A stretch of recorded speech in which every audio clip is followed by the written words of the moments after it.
Palestrina's appointment to the Cappella Sistina was an astonishing achievement. Up until then, all the major composers to work for the Catholic Church had come from abroad. And perhaps the greatest of these had been the Flemish composer Josquin des Près. Although he died before Palestrina came to Rome, his music must have been a big influence on the young composer.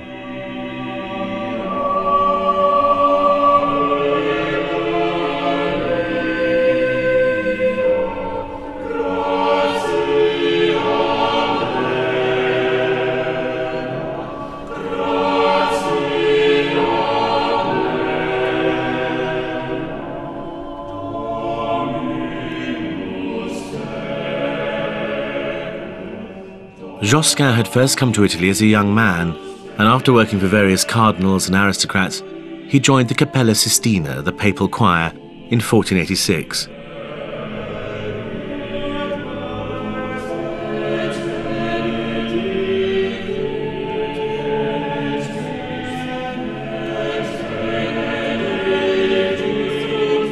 As a member of the most important choir in Rome, he also quickly went on to establish himself as one of the greatest composers of the High Renaissance.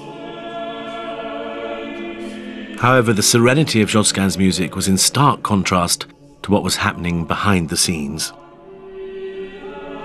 Josquin was here for 5 years and worked for 2 popes. His first employer, Pope Innocent VIII, hardly lived up to his name. Among other things, he's noted in history for having fathered 8 children, towards whom his nepotism was as lavish as it was shameless.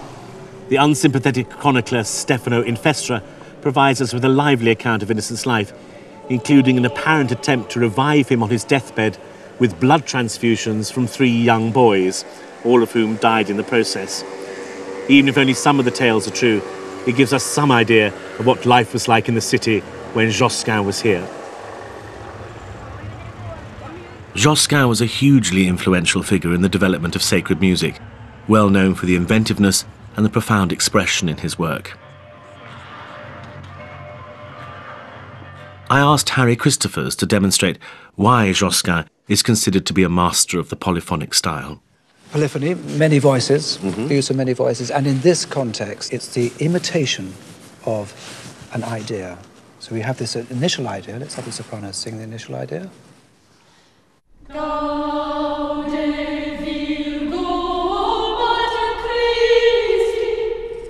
That initial idea. That's tune 1. Tune 1, but tune 1 is repeated 1 bar later by the altos.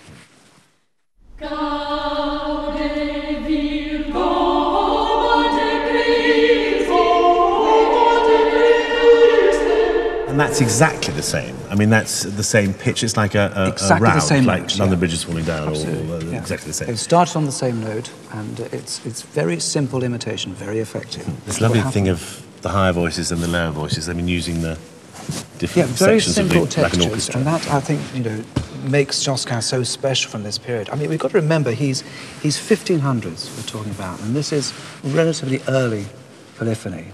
And there's no better person from this time than Josquin, incredible composer that a lot of people then lived up to afterwards.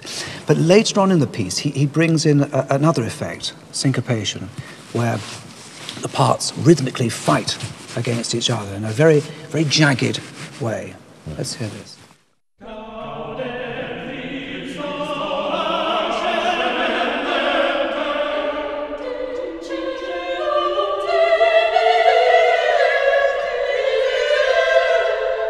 So yes, the lower parts are what we call off the beat. So off the beat, you've got the tenors off the beat and then the bass is on the beat. So the whole thing is fighting.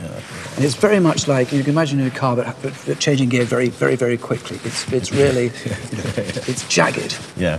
And then at the very, very end, in this final Alleluia, which also ends in this amazing cadence where the penultimate note, he just holds it.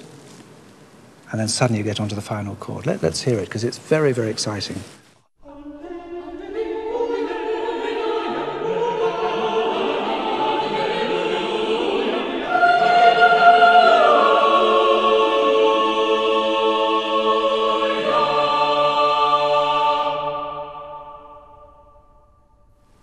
It is fantastically powerful, isn't it? And he actually marked that in the music. He marks that as did he want this- to hold that Yes. penultimate chord? Quite clear there that he wants that penultimate chord held for as long as you like. Yes, but this is up to you, isn't Yeah, it? absolutely. It's a nice bit. I love it. Let me hear that again. It's pretty good. Isn't it? One more time.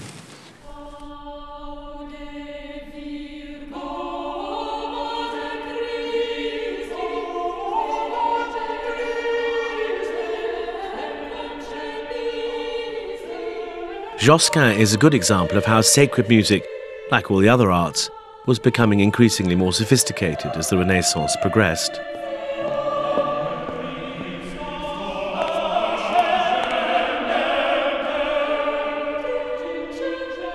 It was almost as if composers were in competition to outdo one another with their own elaborate interpretation of the polyphonic style.